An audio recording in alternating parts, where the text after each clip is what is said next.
to you from eTown Hall in the foothills of the Rocky Mountains. It's eTown.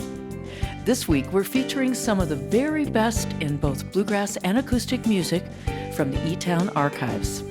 I'm Helen Forster. Right now, here comes our host, Nick Forster. Thanks, Ellen. Welcome, everybody, to eTown. We have got something special for you all this week. As you know, back in 2020, when things shut down, we started exploring our archives, and we were both amazed and delighted to find that not only had we kept good track of all the recordings of all the shows, we rediscovered how many amazing songs and stories we'd captured over the more than 3 decades of eTown. For this week, we began with the idea of sharing with you some of the best bluegrass and bluegrass-related songs from the archives and putting together kind of a compilation. And we came up with a great collection of potential songs. But one thing I noticed was that over the years, we had been lucky to welcome some really iconic musicians in that style to our stage, pioneers, innovators who are no longer with us. So for this week's show, we changed our plan. We decided to feature 4 of those lost legends and dive a little deeper than just playing one of their songs. Those 4 are Earl Scruggs, Doc Watson, Ralph Stanley, and John Hartford. Each of them changed the shape of bluegrass and acoustic music for generations to come, and we got to spend some time with them. So here we go. Up first, Doc Watson was born in Deep Gap, North Carolina in March of 1923. He was blind by the time he was 2, and yet he was determined to make some music any way he could. He started with a harmonica. He tied a piece of wire to a barn door and started to make music with that, but pretty soon he had a guitar, and he was really, really good at that. He played electric guitar in honky-tonks in the 50s. He tuned pianos for a living. And by the early 60s, he was playing acoustic music and traveling to New York and playing at the Newport Folk Festival and other places. And like so many, I couldn't believe what I heard when I first heard his record that came out on Vanguard. And like thousands of others, I set out to try to imitate him and never could. Doc was an amazing musician, singer, player. He knew and remembered so many traditional songs and contemporary songs from his youth. He came to eTown a couple of times, but before that, for many years, our paths crossed at festivals and concerts all over the country, first with his son Merle and later with T. Michael Coleman and Jack Lawrence. Here are a few pieces from Doc's visits to eTown. This first batch recorded at Merlefest in North Carolina back in 1994. Here's the late, great Doc Watson. Thank you so much. Thank you.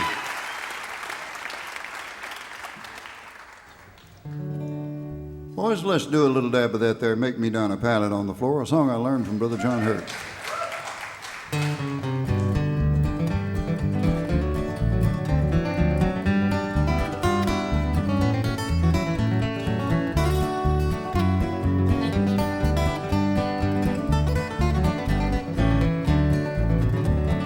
Make me down a pallet on your floor. Make me down a pallet on your floor. Honey, make it down, make it soft and low. Then maybe my good gal, she won't know. I'm going up the country through that sleet and snow. I'm going up the country through that sleet and snow. I'm going up the country through that sleet and snow. Ain't no telling just how far I'll go. Get breakfast here and dinner in Tennessee. Breakfast here and dinner in Tennessee. Gonna get my breakfast here, my dinner in Tennessee. I told you I was a-coming, so you better look for me. Make me down a pallet on your floor. Make me down a pallet on your floor. Honey, make it down, make it soft and low. Then maybe my good gal, she won't know. All right, Jackson.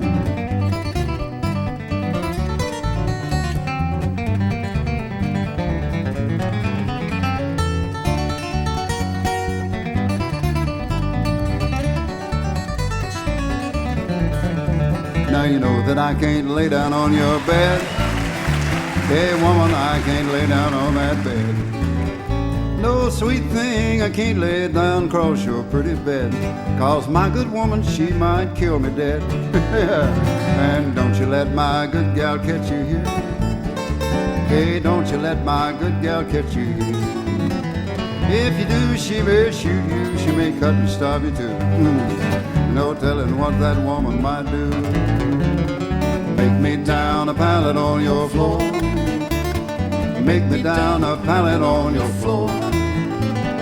Honey, make it down, make it soft and low. Then baby, my good gal, she won't know.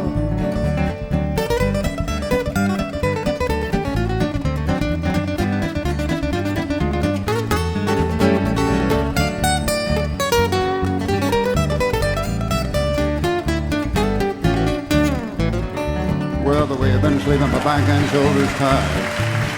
Yeah, the way I've been sleeping, my back and shoulders tired. The way I've been sleeping, my back and shoulders tired. I think I'll turn and try sleeping on my side. Take a break, Michael.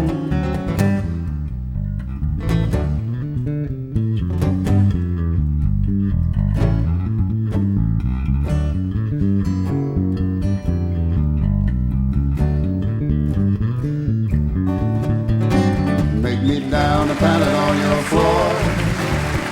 Make me down a pallet on your floor.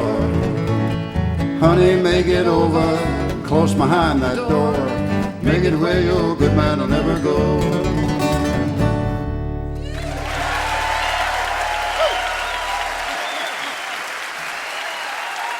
Thank you so much.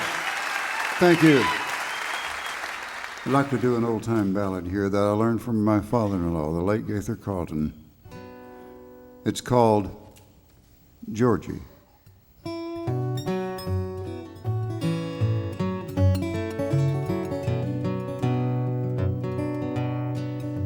As I walked over London Bridge, the morning early, I heard a fair young maiden say, Lord, spare me the life of Georgie.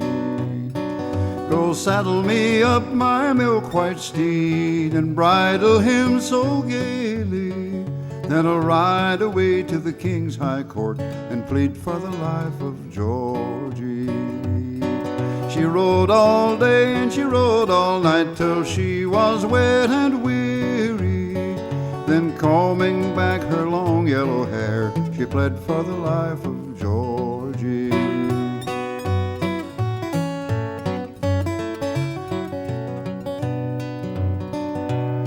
Then she pulled out a purse all filled with gold, just like you've never seen many. And she said, young lawyers, fee yourselves and plead for the life of Georgie. But Georgie rode up and he pled for himself. He says, I never murdered any, but I stole 16 of the king's best steeds and sold them in Ronami.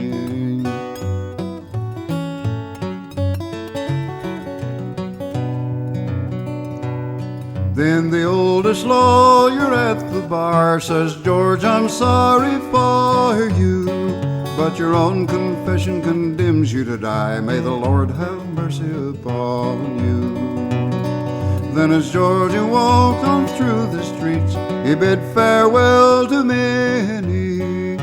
He bid farewell to his own true love, which grieved him worse than any. Well, if I was over on yonder hill where kisses I've had aplenty, with my sword and pistol by my side, I'd fight for the life of Georgie.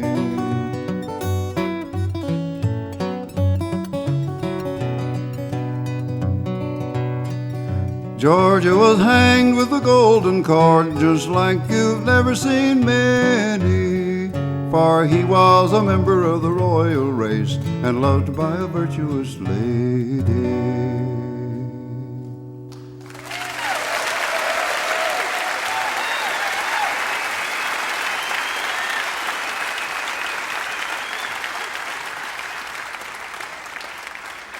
Now, Doc, let me just, I want to ask you about the first time you got a harmonica, because I know we had talked once before about how you used to take pieces of wire and string them onto barn doors and whatever you could think of to make music. Well, my dad bought me for Christmas the first harmonica I got.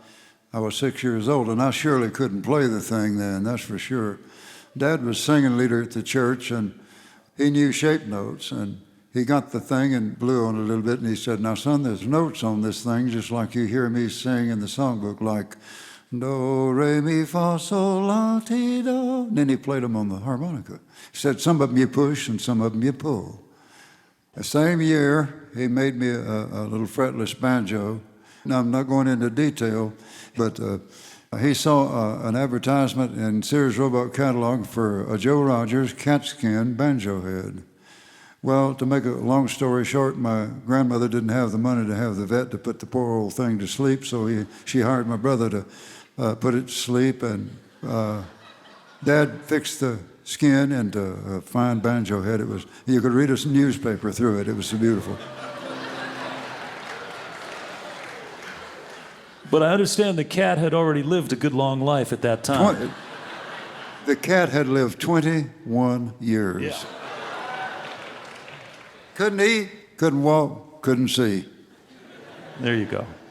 And then you had yourself a banjo, and it was a good sounding banjo at that. Well, it was a fairly good sounded banjo for one without frets. I had a little bit of a hard time of learning to do what I could hear my dad do on that thing, but you know, when I got to where I could pick pretty good, he handed it to me one day, only it was a better one by that time. He'd bought me one with frets, and he said, I said, "Dad, play me a tune on that thing like you used to." And he said, "Oh, you can beat me all to pieces, son. Pick me some."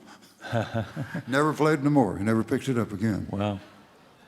Well, you did go away to school, to the State School for the Blind for a little while. And that must have been like going to the moon for somebody from Deep Cat. It was bad because you couldn't come home until the full term was over. Later, the year I quit, they started letting us come home at Christmas. Just in time. I started to high school, but I didn't like it, and I quit. Yeah. But around that time, you got a guitar, and that was really, that kind of clicked for you. Well, now, I was in my early teens when I got that guitar. My brother had borrowed one the year before that from one of my cousins, and Dad said, "Son, if you'll learn to play a tune on that thing when I get in from work," it was on Friday, he said, "tomorrow we'll go to town and you can take the money out of your piggy bank and I'll finish it up and we'll buy you a little guitar." It was a Stella. Cost $12, and I wish I had it yet. Well, you know, Doc, I'm just assuming that everybody out here is as interested as I am in your story, and I know that we're also just as interested to hear you play. And I'm going to get out of here and let Doc get back to playing some more music. Welcome back, if you would, to eTown, Doc Watson. Thank you, Nick.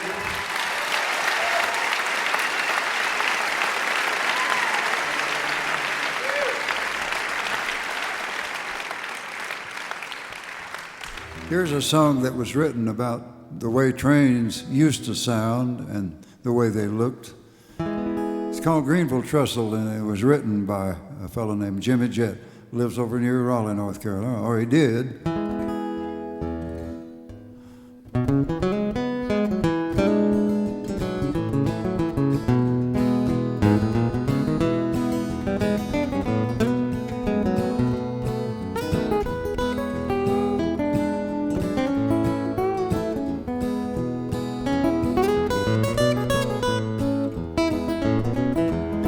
I remember as a boy how in wonderment and joy I'd watch the trains as they go by, and the whistle's lonesome sound you could hear for miles around as they rolled across that Greenville Trestle high. But the whistles don't sound like they used to. Lately, not many trains go by. Hard times across the land mean no work for a railroad man, and the Greenville Trestle now don't seem so high. I'll play a pretty song.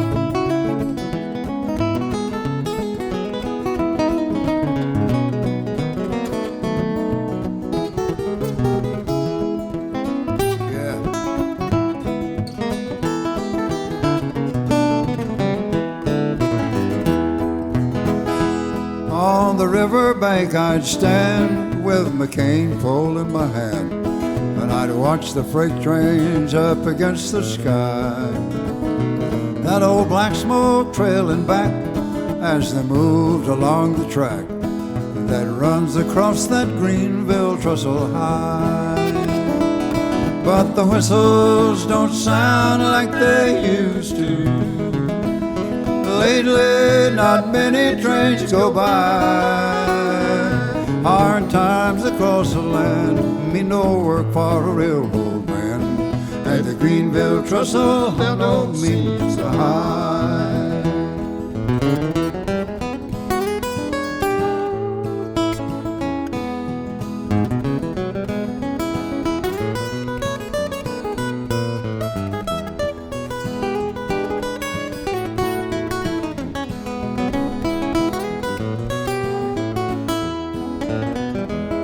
When the lonesome whistles whine, I'd get rambling on my mind.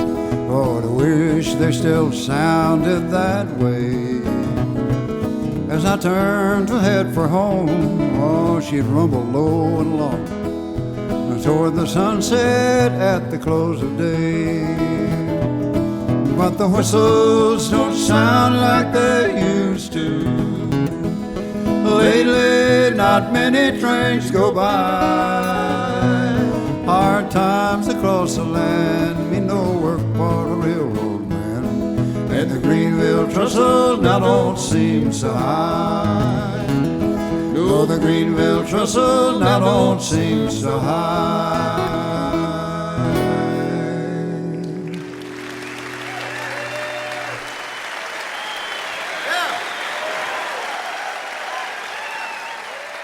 All right, that was Doc Watson live from eTown. Coming up, we're going to hear some songs and stories from John Hartford, Ralph Stanley, and Earl Scruggs after a break. This portion of eTown is made possible by the Bohemian Foundation, building stronger communities through the bohemian qualities of creativity and imagination. On the web at bohemianfoundation.org. As a reminder, for your viewing pleasure, there are over 2,000 videos on the eTown YouTube channel, where you can also subscribe in order to stay up to date with our latest offerings. You're listening to eTown.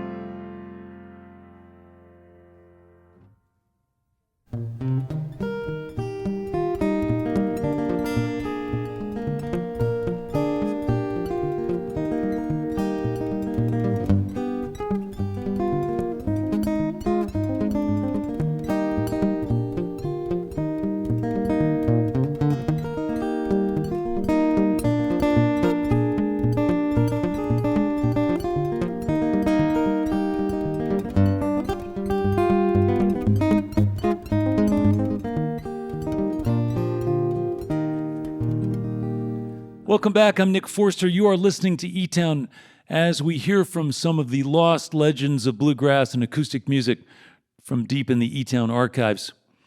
Up next, John Hartford. He grew up in St. Louis, where he fell in love with the banjo and the fiddle and the Mississippi River. He moved to Nashville in the mid-'60s, and along the way, he wrote what has become one of the most performed songs on radio in U.S. history, Gentle on My Mind. He was on TV with the Smothers Brothers and Glenn Campbell, and I saw him for the first time with what he called the Aeroplane Band, probably around 1971, along with Tut Taylor and Norman Blake and Vassar Clements. For a long time, my band and John Hartford had the same agent, Keith Case. So we saw each other often at festivals. Mostly John was just an amazing performer, one-man band who could play and sing and dance at the same time, shuffling his feet on an amplified piece of 4x8 AA plywood that added the percussion. He became a riverboat pilot. He stayed connected to rivers all his life, and he died too young at 63. He was a free spirit, given his financial freedom, I guess, by writing one amazing song. We're going to share two versions of that song, Gentle on My Mind. One recorded in our very first season back in 1991, and one recorded 10 years later, a few months before John died. Before that, we're going to play one of his songs from that first visit to eTown. This one is actually talking about one of his heroes, whom we'll hear from later in this show, Earl Scruggs. This is one called The Boys from North Carolina. Here's John Hartford.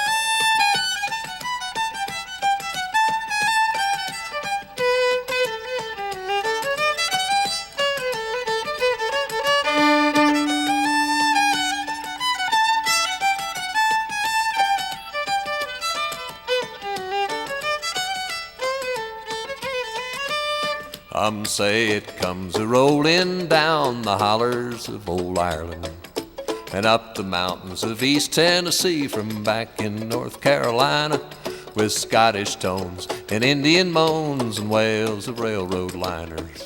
They helped along that old-time song, the boys from North Carolina. It rolled and growed all in the west, way out in old Missouri, and then took off around the world like lightning in its fury. There ain't no age you sound the string in major or in minor. It disappears all in the years and brings a laugh throughout the tears from the boys from North Carolina.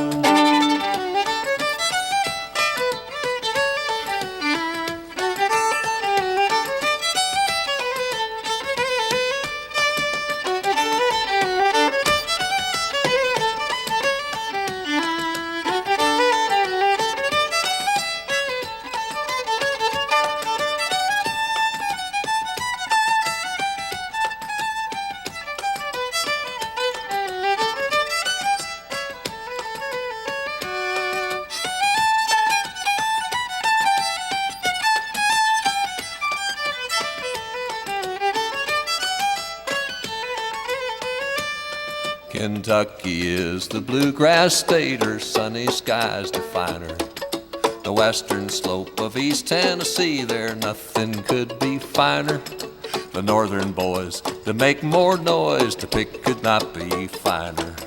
To make that sound and get it down, it helps if you have been around. The boy from North Carolina, he stood in line around the block right back here at the Ryman to hear that lick, that old mule kick from the boy from North Carolina. Gastonia to Boiling Springs, from Flint Hill back to Charlotte. They tried to find the place of birth, still talking about who played it first of the boys from North Carolina.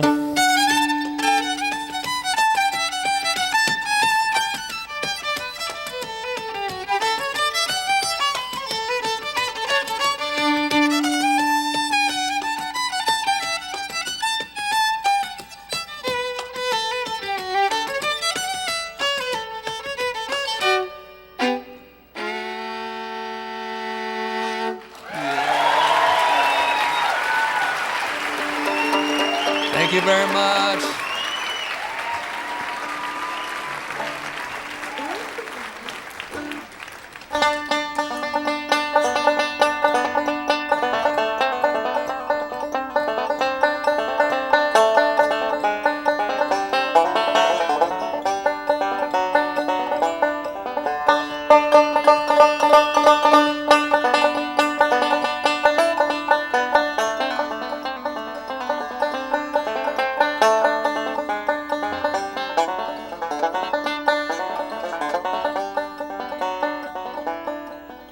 It's knowing that your door is always open and your path is free to walk. And makes me tend to leave my sleeping bag rolled up and stashed behind your couch. And it's knowing I'm not shackled by forgotten words and bonds and ink stains that have dried upon some line.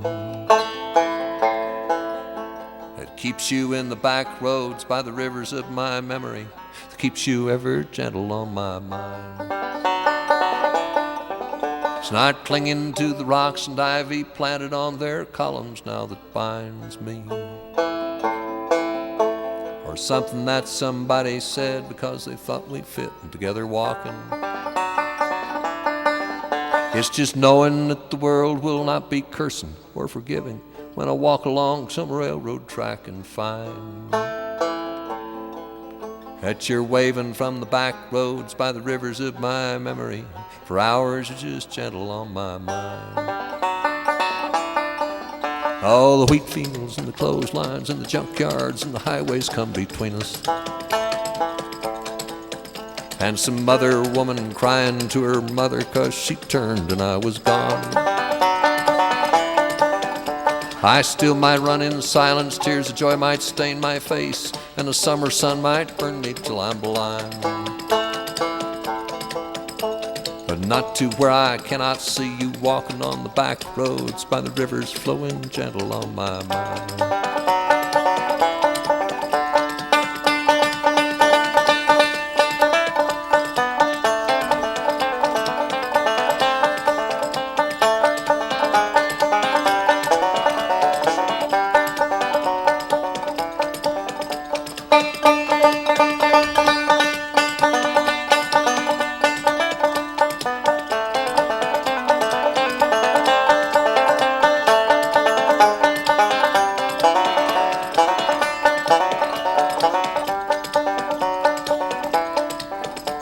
I dip my cup of soup back from the gurgling, crackling cauldron in some train yard. My beard rough and in coal pile, my dirty hat pulled low across my face. Through cupped hands round a tin can, I pretend to hold you to my breast and find that you're waving from the back roads by the rivers of my memory, ever smiling, ever gentle on my mind.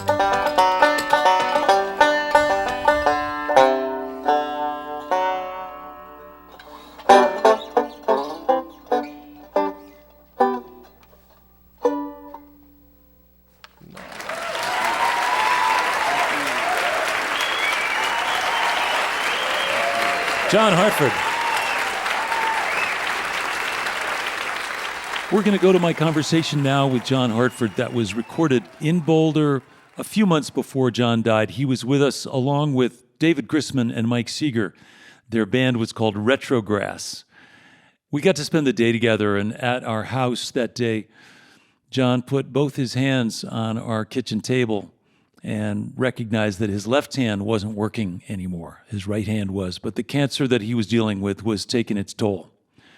So that evening, when it came time to play, he had asked me to sit in because he couldn't use his left hand. He could use his right hand to pick the banjo, but he couldn't really use his left hand. Anyway, this is a bittersweet moment to remember, but here's my conversation with an ailing John Hartford live on stage at eTown. John, before we get back to music, I thought I'd just spend a little time talking to you, if that's all right. Now, do you still have the inclination to do the riverboat trips that you used to do? Well, I haven't done them in a couple of years. My health has been in pretty bad shape. So I've usually been working the upper Mississippi between LeClaire, Iowa, and Galena, Illinois on a boat called the Twilight. And I haven't had the strength for it in the last 2 years. Yeah. My health hasn't been good enough. Yeah. So I sure miss it. But we live right on the Cumberland River. Mile 200.8 left, right descending bank there. Crossing the foot old lock, too. That's the kind of information you have to know if you're going to be a pilot of a riverboat, which you are also. He knows where he's from. I'll tell you that. I take it you don't watch a lot of TV. Yeah, I do, as a matter of fact. Oh, really? Some of the dumbest stuff I ever saw.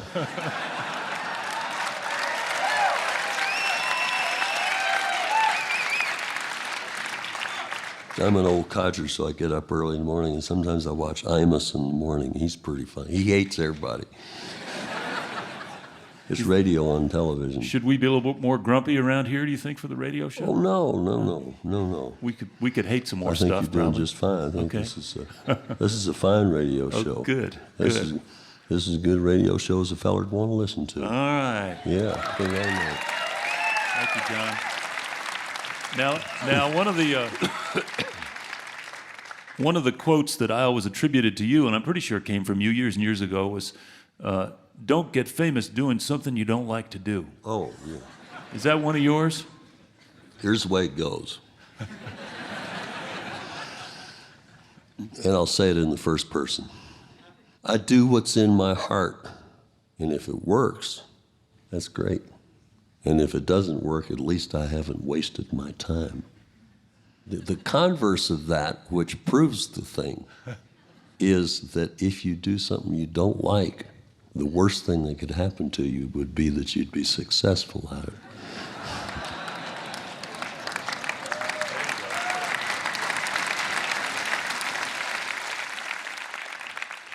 Please welcome back to eTown, David Grissman, John Hartford, Mike Seeger, Retrogress.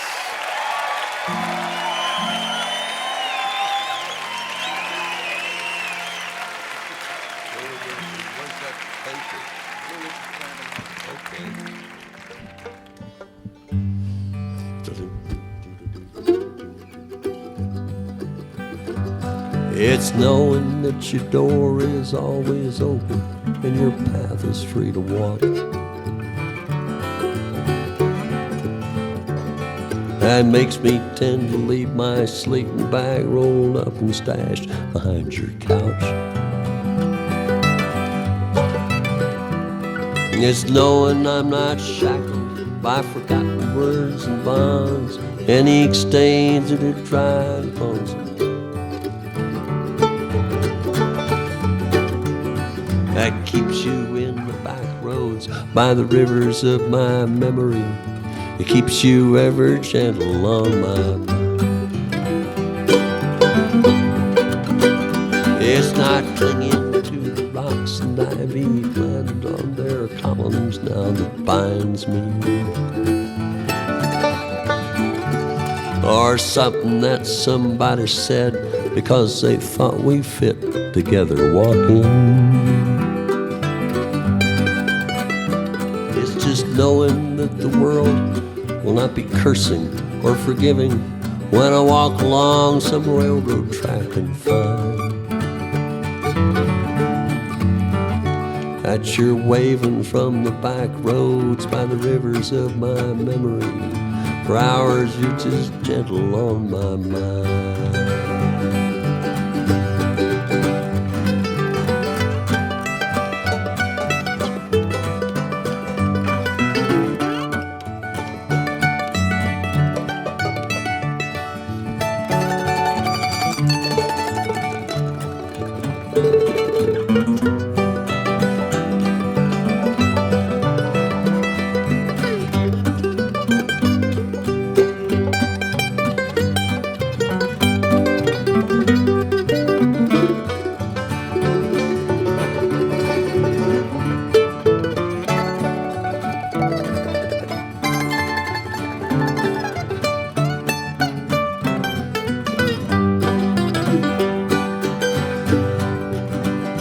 Though the wheat fields and the clotheslines and the junkyards and the highways come between us,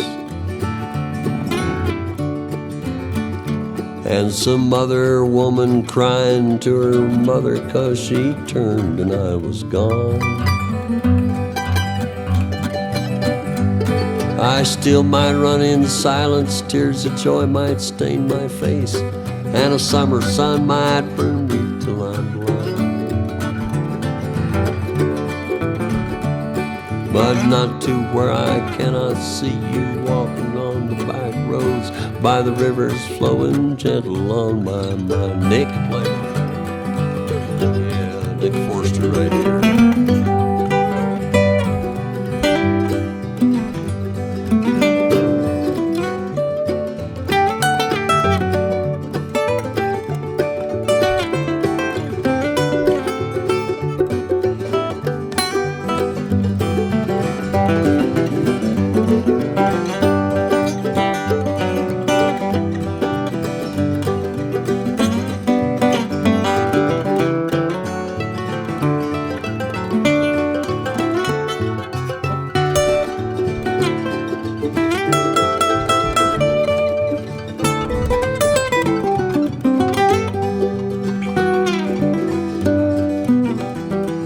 I dip my cup of soup back from the gurgling, crackling cauldron in some train yard.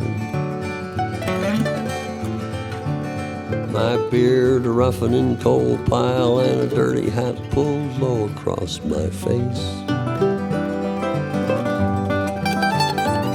Through cupped hands round a tin can I pretend to hold you to my breast and find that you're waving from the back roads by the rivers of my memory, ever smiling, ever gentle on my mind.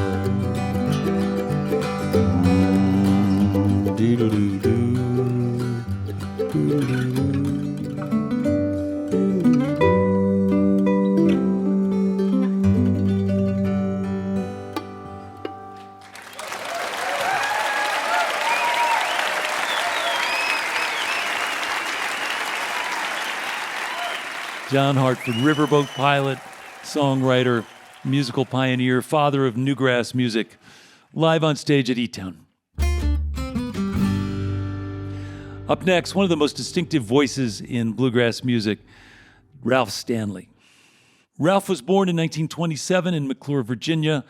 He learned to play the banjo from his mother. He started playing music with his brother Carter as soon as Ralph got out of the Army back in 1946. He had such a distinctive high tenor voice, you could pick it out anywhere. And of course, he had a long career after his brother Carter died in 1966. Ralph Stanley was just a really great guy, a jovial, entertaining musician, and we were so honored to have him on eTown a couple of times. Here's some music from Ralph Stanley and the Clinch Mountain Boys, recorded in Boulder, live on eTown.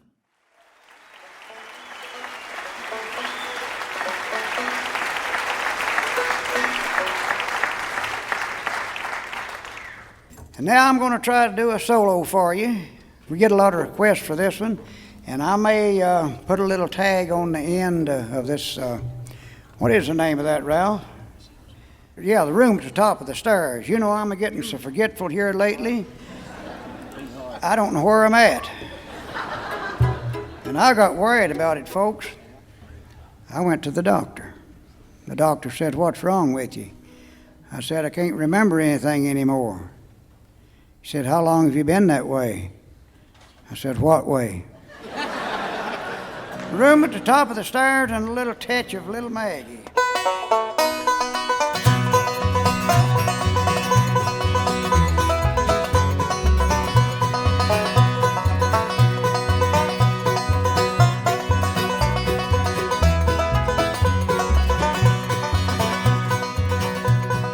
She lives all alone on a dark windy street in a room at the top of the stairs. She smokes cigarettes and stares at the wall, not knowing that my heart lives there.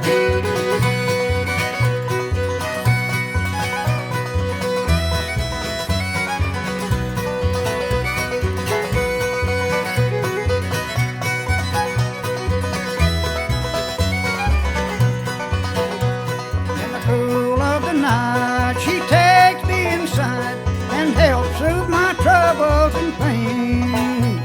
She's warm, she's sweet, her kisses leave me weak. I love it when she touches my face.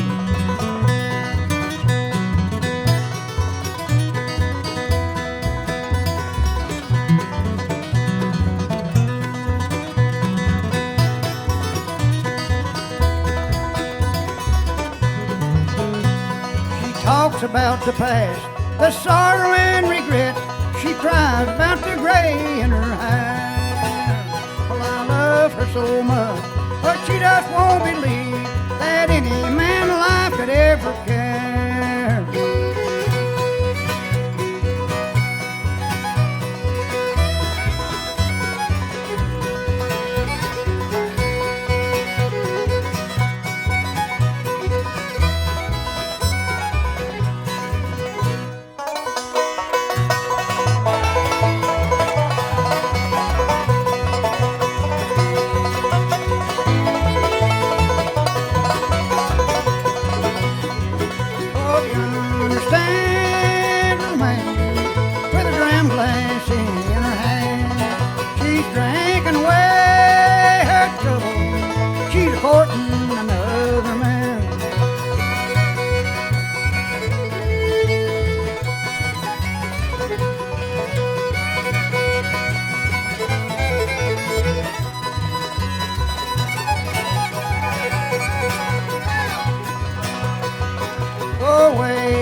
I'll get me another woman.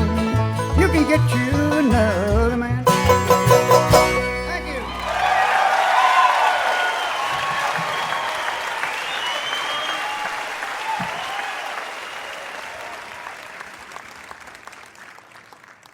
Now, I think most of our listeners probably have heard somewhere along the line that you grew up in the hills of Virginia around the town of McClure and that neighborhood.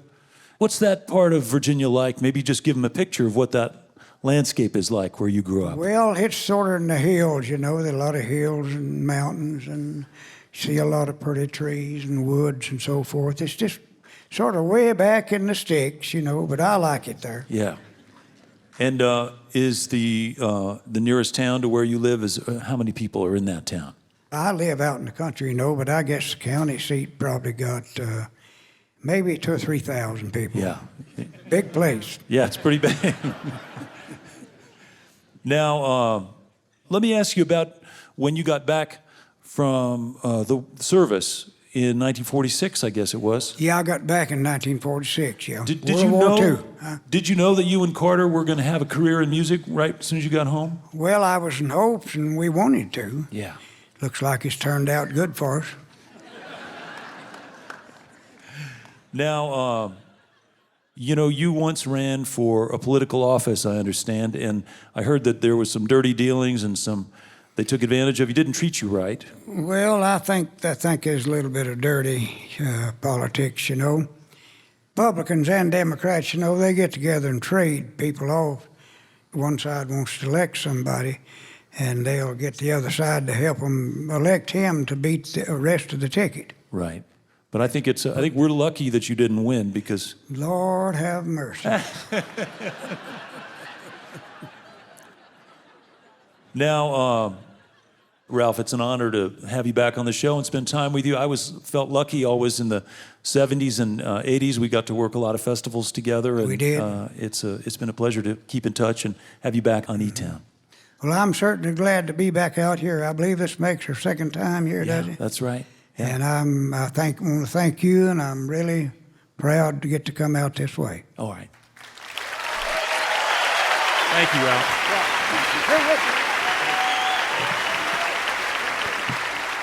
We're going to end this segment with part of a song Ralph Stanley singing a cappella. It's a song he often sang live on stage, and of course it was included in the film, the soundtrack, Oh Brother, Where Art Thou?, which was a big deal for Ralph. He had a great boost to his career when that movie came out. Here's Ralph Stanley singing the cheery little number, Oh Death, live on eTown. Well, what is this that I can't see with ice cold hand taking hold of me? Well, I am death, none can excel. I'll open the door to heaven or hell. Oh, death, someone would pray. Could you wait to call me another day? The children prayed, the preacher preached, time and mercy are out of your reach. I'll fix your feet till you can't walk. I'll lock your jaw till you can't talk. Death, I come to take the soul. Leave the body and leave it cold. To drop the flesh right off the frame. The earth and worm both have a claim. Oh, death. Oh, death. Won't you spare me over till another year? Won't you spare me over till another year? Thank you.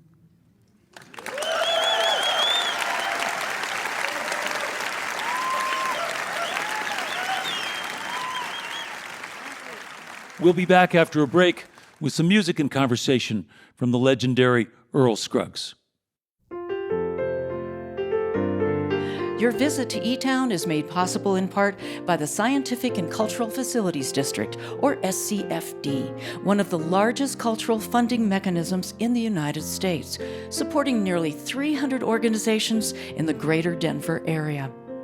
Hey, if you're curious about eTown's home base, eTown Hall, our beautiful solar-powered music venue, community center, and recording studio in downtown Boulder, Colorado, you can learn more about it on our website, etown.org. You're listening to eTown.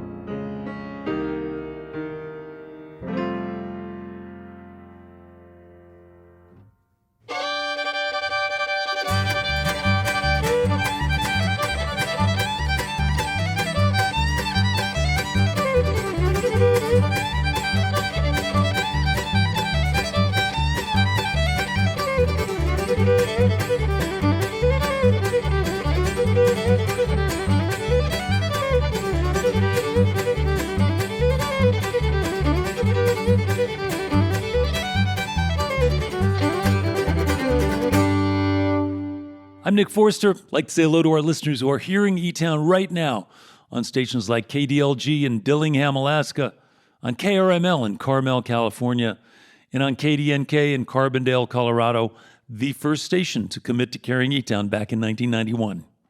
As always, if you'd like more information about any of the stuff that happens here, so much is online at etown.org. You can find out how to buy tickets to live shows. You can see videos and photos. And don't forget to check out our YouTube channel and watch all kinds of stuff that we've been making over the years.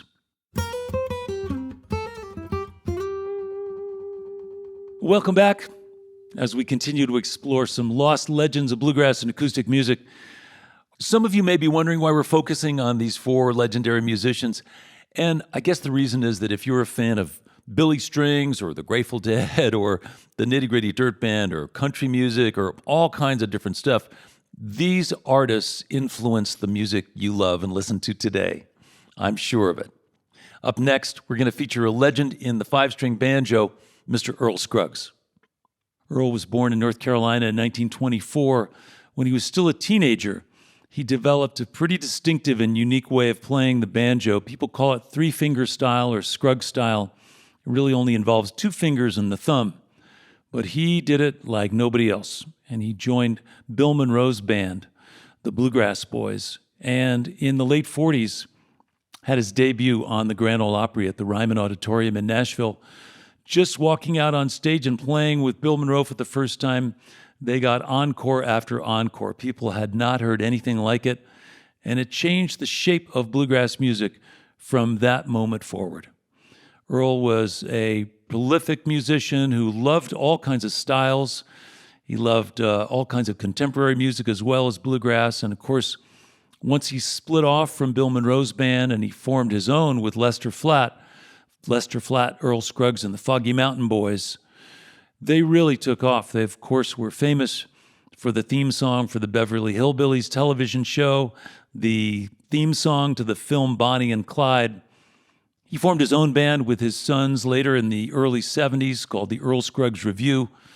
And like Doc Watson and others, he was included in the Will the Circle Be Unbroken project with the Nitty Gritty Dirt Band, giving him a whole nother launch to his career. He continued to innovate and cross boundaries and borders musically throughout his life. He would occasionally take breaks and not perform for a while, but towards the end of his life, he put a band together and would go out and play festivals. I did get to visit with Earl Scruggs and his wife Louise at their house in Nashville, and he told me some great stories about the early days of being in Bill Monroe's band and just music in general. He was a congenial, good-hearted guy, great player, and we were lucky to get to spend some time with him. Here's a song and a part of my conversation with Earl Scruggs that we recorded at Chautauqua Auditorium back in 2006, live from eTown Archives.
Thank y'all.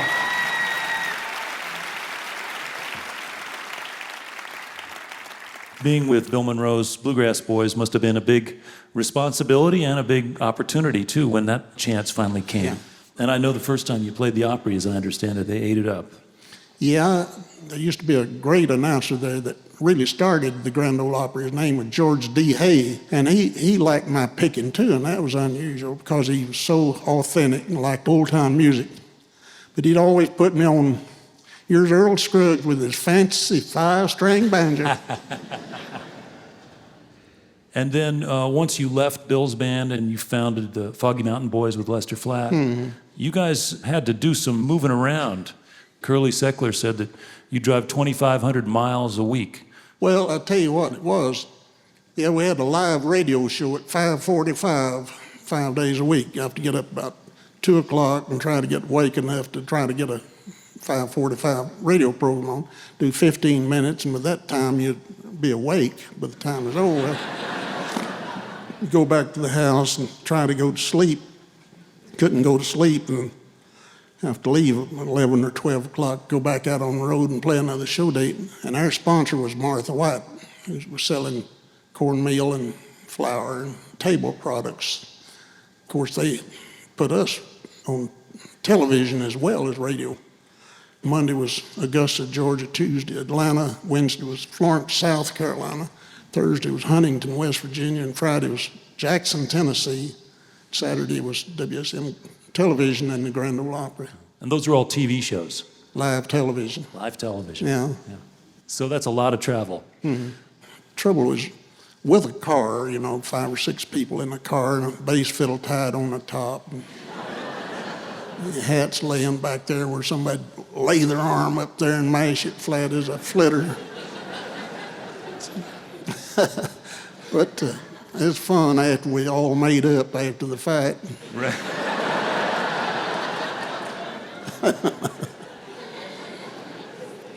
Well, now, television kept you guys kind of elevated from a lot of the other people, gave you more exposure. Give us good exposure, sure did. And we had to turn the radio on. They got us in the morning, turned TV, and had us in the afternoon. Another thing that was really unusual about you was in 1955, your late wife, Louise, became your booking agent and helped manage the group. She also, as I understand it, was the one who helped you get up to Newport Folk Festival the first time and encouraged you to try to experiment with that audience. Yeah, they really wanted the banjo up there, and they wanted us to come to Hollywood, Los Angeles, and play what they call a coffee house, a little room in California. So we went out there and played that for 2 weeks or something like that. And in the audience, while we was doing those shows, was a guy by the name of Paul Henning. And at the time, he had written a show called The Beverly Hillbillies. And he told us later that he made up his mind then, if the network bought his show, he's going to look us up to do the theme song. And they called Louise, and she turned it down. So I'm afraid of that. So I don't know what people in California would think of a hillbilly. But they had the first show already filmed, no music on it, and showed us the first Beverly Hillbillies show. Said the rich people, but they'll never spend a nickel, no flashy clothes or anything, never expose anything. So they convinced us that they were real country people with great minds, down to earth, So Especially Jethro. Well, you've got to throw in a little bit of comedy with any show, So they put Jethro on there and make it funny and put me on there to cool it down, I reckon. Well, it's been an incredible ride, and I think of the choices you've made and the fact that you've been able to stay current and stay creative all these years. 82 years old, still out there playing. You've got, as you said, one of the hottest bands you've ever had in your life. Yeah. Out here playing. God, I can't die now. I'm going to pick a while if I can.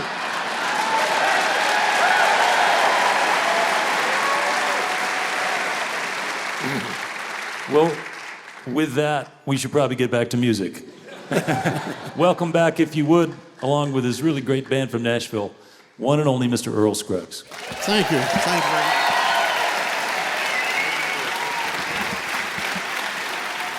We're going to wrap things up with one of Earl's biggest hits, the Foggy Mountain Breakdown. Earl, of course, was in his early 80s when he was on our show, and it was pretty remarkable that he could still play this cleanly and this fast at that age. Thanks so much for being a part of this show as we spent some time revisiting some moments with these lost legends of bluegrass and acoustic music. I want to thank our production team of Todd Ayers and James Tuttle. Special thanks to Helen Forster. I'm Nick Forster. Hope you can be with us next week right here in eTown.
This is a production of eTown.